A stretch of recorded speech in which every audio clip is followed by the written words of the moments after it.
이 천한 계집! 감히 썩은 얼굴로 양반가 안채를 더럽히다니! 당장 쫓아내라! 쫓아내!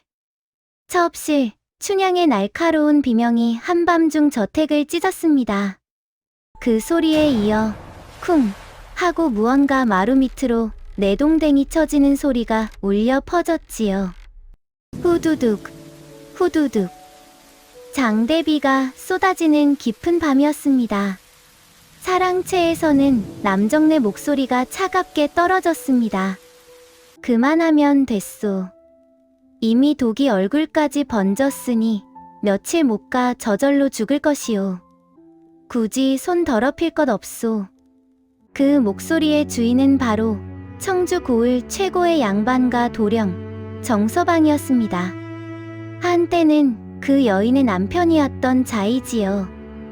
여러분, 오늘 이 밤에 들려드릴 이야기는 남편과 첩에게 독을 먹어 얼굴이 시커멓게 썩어 들어가 쫓겨난 한 여인이 사람들조차 발을 들이지 못하는 귀신, 동굴 속에서 기적을 만들어낸 통쾌하고도 신비로운 복수의 이야기입니다. 자, 그럼 이제부터 제 말에 귀를 기울여 주시지요. 때는 세조 임금이 계시던 시절이었습니다. 청주 고을에 정씨성을 가진 부잣집 도령이 살고 있었는데 그의 본처 이름은 명옥이라 하였지요. 명옥은 가난한 선비의 딸로 태어났으나 얼굴이 옥같이 고왔고 마음씨 또한 해와 달처럼 밝았습니다. 16에 정서방과 혼인을 하여 7년을 한결같이 시부모를 지극정성으로 모시고 남편을 내조하였습니다. 그러나 아이, 하늘도 무심하시지. 명옥의 배에서는 아이가 생기지 않았던 것입니다. 명옥아, 내가 아무리 착해도 소용없구나. 대가 끊기면 우리 집안은 어찌 되겠느냐? 시어머니의 차가운 한숨 소리가 매일같이 명옥의 가슴을 후벼 팠습니다. 명옥은 온갖 산신령께 백일기도를 올리고 미역국을 쑤어 빌고 또 빌었으나 하늘은 끝내 아기를 점지해 주지 않았습니다. 그러던 어느 날 정서방이 기생집에서 춘향이라는 기생을 데려왔습니다. 겨우 15살밖에 안 된 앳된 얼굴의 계집아이였지요. 정서방은 말했습니다. 춘향이가 아이를 가졌소. 이제 첩으로 드릴 터이니 본처인 그대가 잘 보살펴 주시오. 명옥은 가슴이 찢어지는 듯 했으나 고개를 숙이고 말했습니다. 알겠나이다, 서방님. 소첩이 정성껏 돌보겠나이다. 착한 명옥은 정말로 춘향을 친자식처럼 돌보았습니다. 몸조리를 시켜주고 맛있는 음식을 손수 만들어 먹였으며 배가 부르면 발을 주물러 주기까지 했지요. 그런데 말입니다. 사람의 마음이란 게 참으로 간사한 것이 춘향은 명옥의 그 정성을 고마워하기는커녕 오히려 이렇게 생각했습니다.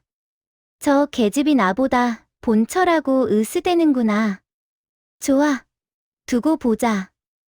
내가 아들을 낳으면 전연을 이 집에서 쫓아낼 테다. 그리고 정말로 춘향은 아들을 낳았습니다.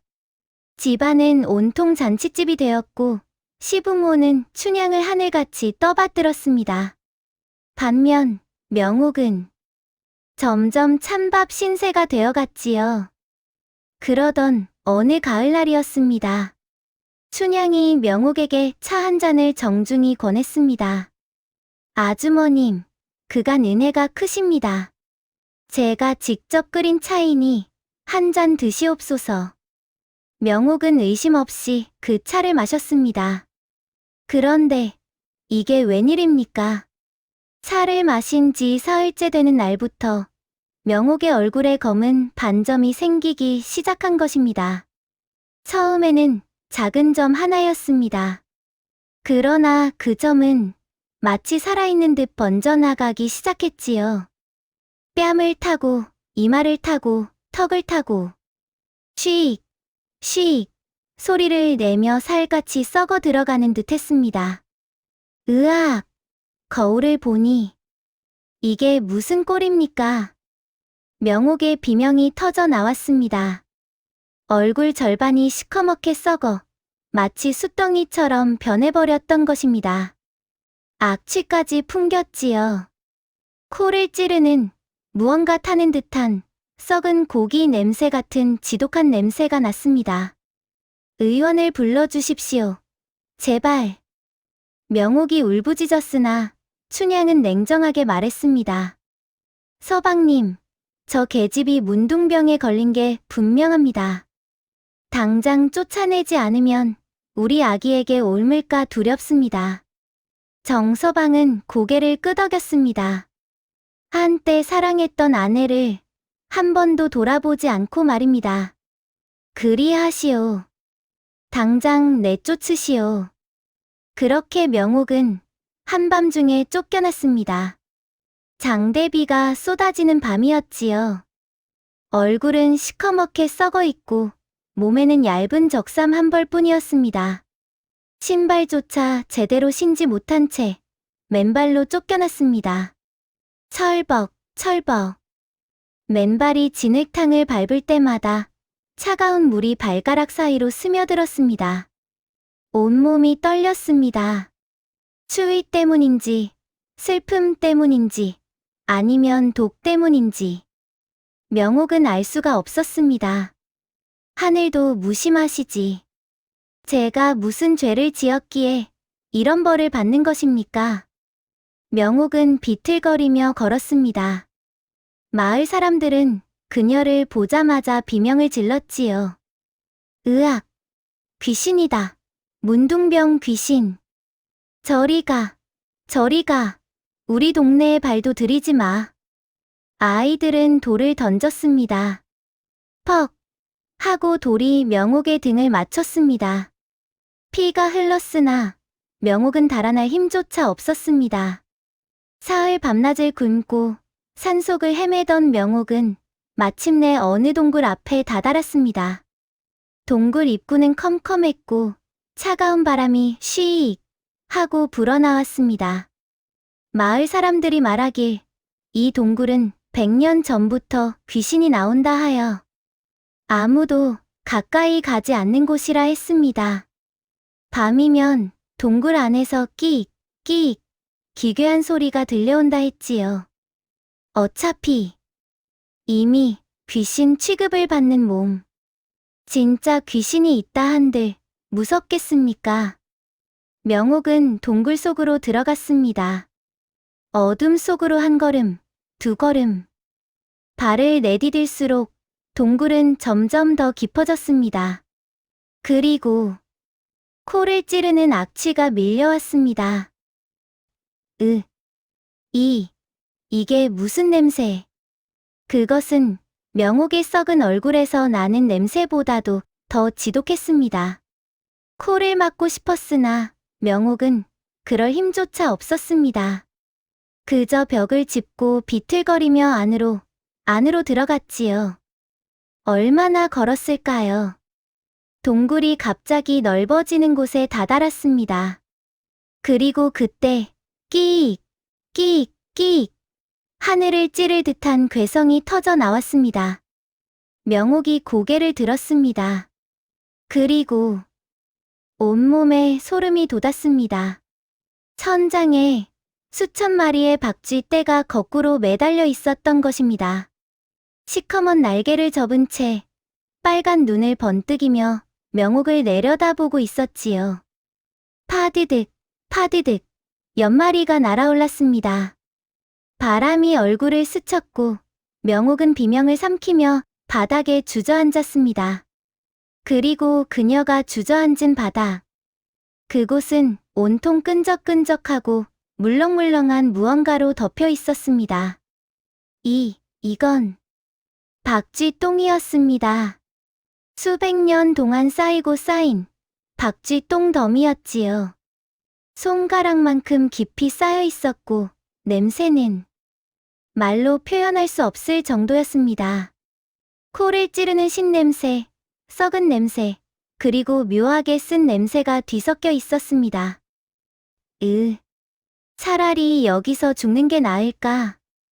명옥은 눈물을 흘렸습니다. 그러나 죽을 용기조차 나지 않았지요. 그저 동굴 구석에 웅크리고 앉아 하염없이 울었습니다. 그렇게 하루, 이틀이 지났습니다. 먹을 것이 없었으므로 명옥은 동굴 입구 근처에서 자라는 이끼를 뜯어먹었습니다. 물은 동굴 벽을 타고 흐르는 물방울을 받아 마셨지요. 그러던 어느 날이었습니다.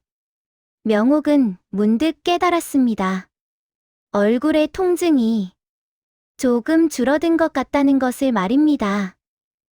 이게 어찌 된 일인가? 명옥은 조심스럽게 얼굴을 만져보았습니다. 며칠 전까지만 해도 만지면 고름이 터지고 살점이 떨어져 나갔는데 이제는 딱지처럼 굳어 있었습니다. 그리고 악취도 조금 줄어든 듯 했습니다. 설마 이 동굴 공기가 아니면 명옥은 박쥐똥을 유심히 바라보았습니다. 그리고 어렴풋이 기억났습니다. 어린 시절 아버지가 말씀하셨던 것이 명옥아, 세상에는 더럽고 천한 것 같지만 실은 귀한 약재가 많단다.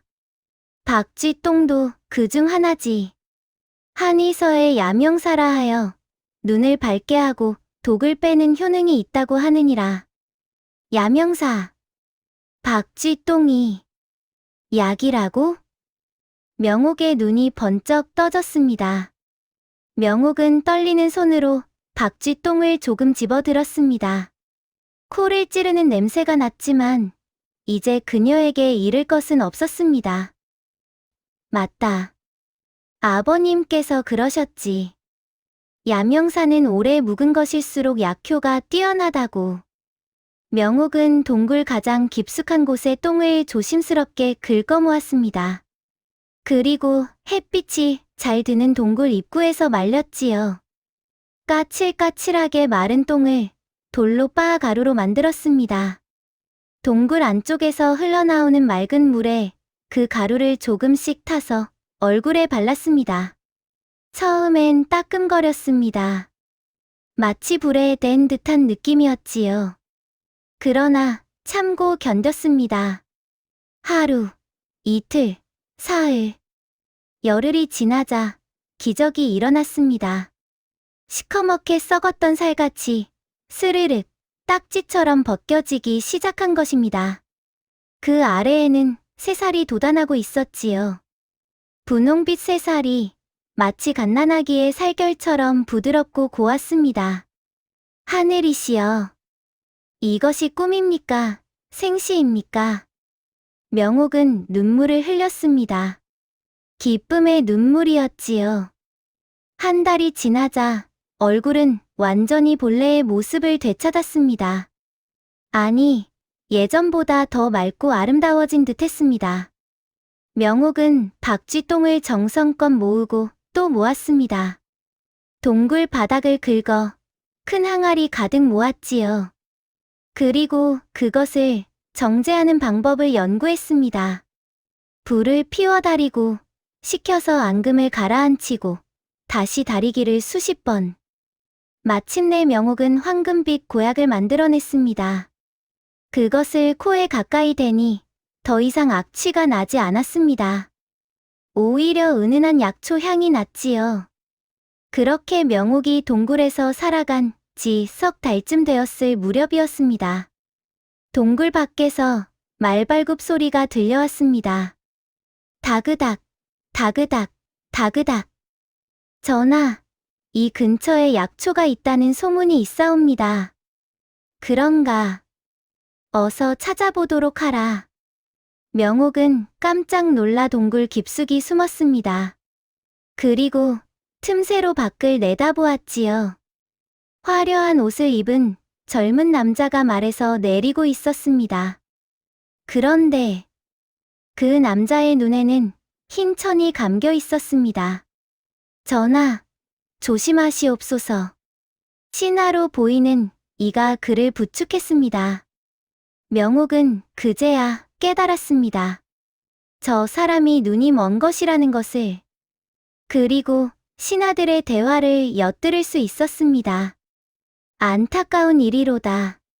전하께서 어린 시절 천연두를 앓으신 후로 두 눈을 잃으셨으니 온 나라의 명의를 다 불렀으나 아무도 전하의 눈을 뜨게 하지 못했사옵니다. 이번이 마지막 기회라 하셨으니 여기서라도 약초를 구하지 못하면. 명옥의 가슴이 콩닥거렸습니다. 눈먼 왕자라.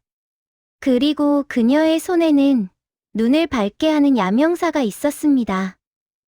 만약 내가 저분의 눈을 뜨게 한다면. 명옥은 깊이 숨을 들이쉬었습니다. 그리고 결심했습니다. 동굴 밖으로 나가기로. 스르륵.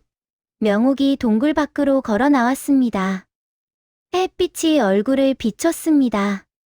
석 달 만에 맞는 햇살이었지요. 누구냐? 신하들이 칼을 뽑아 들었습니다. 그러나 명옥의 얼굴을 본 순간 모두 멈칫했습니다. 너무나 아름다웠기 때문입니다. 소녀는 이 동굴에 사는 사람입니다. 명옥이 무릎을 꿇고 절을 올렸습니다. 전하께 아뢰옵니다. 소녀에게 전하의 눈을 뜨게 할 수 있는 약이 있사옵니다. 뭐라고? 신하들이 술렁거렸습니다. 그러나 왕자는 조용히 손을 들어 신하들을 제지했습니다. 그대의 말이 정말인가? 예, 전하. 이 동굴에는 100년 묵은 야명사가 있사옵니다. 소녀가 직접 정제한 약을 바르면 반드시 눈을 뜨실 수 있을 것입니다. 왕자는 잠시 침묵했습니다. 그리고 천천히 고개를 끄덕였지요. 좋다. 해보도록 하라. 명옥은 동굴로 들어가 정성껏 만든 황금빛 고약을 가져왔습니다. 그리고 왕자의 눈에 바르기 시작했습니다. 따끔할 수 있사옵니다. 잠시만 참으소서. 왕자는 끙 하고 신음을 참았습니다. 고약을 바른 후 명옥은 새 천으로 눈을 감싸주었습니다. 사흘 동안 이 약을 하루에 3번씩 바르겠나이다. 그러면 반드시. 사흘 밤낮 명옥은 한시도 왕자 곁을 떠나지 않았습니다. 정성껏 약을 갈아 바르고 물을 끓여 드리고 밤에는 동굴이 춥지 않도록 불을 지폈습니다. 그리고 마침내 사흘째 되는 날 아침이었습니다. 이제 눈을 뜨셔도 되옵니다. 명옥이 천을 풀어주었습니다. 왕자가 천천히, 아주 천천히 눈을 떴습니다. 그리고 왕자의 눈에서 눈물이 흘러내렸습니다. 그는 처음으로 세상을 볼 수 있었던 것입니다. 보인다. 보여. 하늘이. 구름이. 그리고 왕자의 시선이 명옥에게 머물렀습니다. 그대의 얼굴이 보이는구나. 신하들이 환호성을 질렀습니다. 만세, 전하의 눈이 떠지셨습니다. 왕자는 명옥의 손을 꽉 잡았습니다. 그대는 나의 생명의 은인이오. 원하는 것이 있다면 무엇이든 들어주겠소. 명옥은 고개를 숙였습니다. 전하, 소녀는 다만 이 야명사로 고통받는 이들을 돕고 싶사옵니다. 그것이 소녀의 소원입니다. 왕자는 고개를 끄덕였습니다. 좋다. 그대를 왕실 의녀로 삼겠노라. 최고의 스승을 붙여주고 최고의 약재를 주겠노라. 이렇게 하여 명옥은 왕실의 의녀가 되었습니다. 3년 동안 왕실에서 의술을 배우고 익혔지요. 그녀의 야명사 처방은 소문이 나서 온 나라 방방곡곡에서 눈병 환자들이 찾아왔고 명옥은 그들을 모두 고쳐주었습니다. 그리고 마침내 명옥은 왕자에게 청했습니다. 전하, 소녀에게 한 가지 소원이 더 있사옵니다. 말해보거라. 청주 고을로 가고 싶사옵니다. 그곳에 소녀가 꼭 만나야 할 사람들이 있사옵니다. 청주 고을, 정씨댁 사랑채였습니다. 정서방은 첩춘향과 함께 술상을 마주하고 있었지요. 여보, 요새 집안 형편이 왜 이리 안 좋소? 논밭도 흉년이 들고 장사도 안 되고. 춘향이 투덜거렸습니다. 정서방도 한숨을 내쉬었습니다. 나도 모르겠소. 명옥을 쫓아낸 뒤로 집안에 우환이 끊이질 않는구려. 바로 그때였습니다. 대문 밖에서 요란한 나팔 소리가 울려 퍼졌습니다. 빠라라라, 빠라라라. 왕명이시다. 왕실 의녀께서 행차하신다. 정서방과 춘향은 깜짝 놀라 밖으로 뛰어나갔습니다. 그리고 그들이 본 것은 화려한 가마에서 내리는 한 여인이었습니다. 비단 옷을 입고 머리에는 옥비녀를 꽂은 그 누구보다 아름다운 여인이었지요. 저 여인이 누구인가? 정서방이 중얼거렸습니다. 그런데 그 여인이 천천히 고개를 들었을 때 정서방과 춘향은 얼어붙었습니다. 명옥. 당신은 오래간만이구려, 서방님. 명옥의 목소리는 차가웠으나 얼굴에는 잔잔한 미소가 걸려 있었습니다. 제가 죽었을 줄 아셨나이까? 아니면 그저 잊고 계셨나이까? 춘향이 덜덜 떨며 뒷걸음질 쳤습니다. 어떻게? 당신 얼굴은 다 썩어서. 아, 그 독말씀이시지요? 명옥이 소매에서 작은 병을 꺼내 보였습니다. 제가 왕실 의녀가 되어 온갖 독을 연구했답니다. 그리고 알아냈지요. 당신이 제 차에 탄 그 독이 바로 부자 독이었다는 것을요. 부자 독은 얼굴을 썩게 하고 결국 심장을 먹게 하는 무서운 독입니다. 춘향의 얼굴이 새하얘졌습니다. 하지만 다행히도 저는 야명사를 만났습니다. 박쥐똥이 그 독을 빼주었지요. 명옥은 천천히 앞으로 걸어갔습니다. 본래라면 당신들을 관가에 고발하여 벌을 받게 해야 마땅하겠지요. 독살 미수죄는 사형에 해당하니까요. 정서방과 춘향은 바닥에 엎드렸습니다. 살려주시오. 잘못했소. 다시는 그런 짓을 하지 않겠소.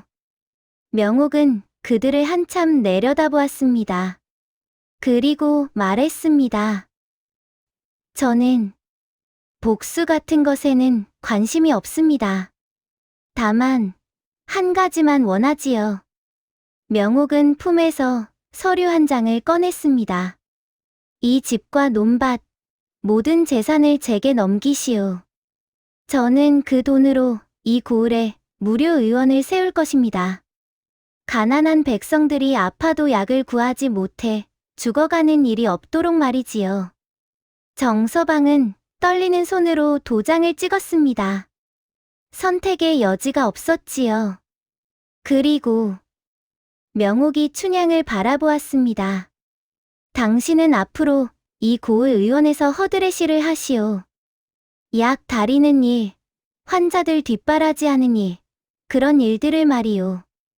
당신이 제게 먹였던 독처럼 평생 그 고통을 마음에 새기며 살아가시오. 춘향은 고개를 들지 못했습니다. 그렇게 하여 명옥은 청주 고을에 은혜의원이라는 이름의 무료 진료소를 열었습니다. 가난한 백성들이 찾아오면 한 푼 받지 않고 치료해 주었고, 특히 눈병 환자들에게는 야명사 약을 만들어 주었지요. 소문은 온 나라에 퍼졌습니다. 독을 먹고 쫓겨났던 여인이 박쥐 동굴에서 기적의 약을 발견하여 왕자의 눈을 뜨게 하고 왕실 의녀가 되어 백성을 구한다는 이야기가 말입니다. 그리고 세월이 흘러 명옥은 고을에서 가장 존경받는 어른이 되었습니다. 정서방과 춘향은 평생 의원에서 일하며 자신들의 죄를 속죄하며 살았지요. 어느 봄날이었습니다. 꽃이 만발한 들판을 거닐던 명옥은 하늘을 올려다보며 중얼거렸습니다. 아버님. 맞았습니다. 세상에서 가장 더럽고 천한 것이 때로는 가장 귀한 약이 되는구나. 그녀의 얼굴에는 평화로운 미소가 걸려 있었습니다. 이렇게 하여 독을 먹고 쫓겨난 여인이 박쥐똥으로 기적을 일으킨 이야기는 끝이 납니다. 여러분, 세상을 살다 보면 때로는 하늘이 무너지는 듯한 고통을 겪을 때가 있지요. 그러나 명옥처럼 절망 속에서도 희망의 씨앗을 발견할 수 있다면 반드시 꽃은 피어나는 법입니다. 오늘 밤 이 이야기를 들으신 여러분도 편안한 잠자리에 드시길 바라며 이만 여기서 이야기를 마치겠습니다. 모쪼록 좋은 밤 되시길 바랍니다.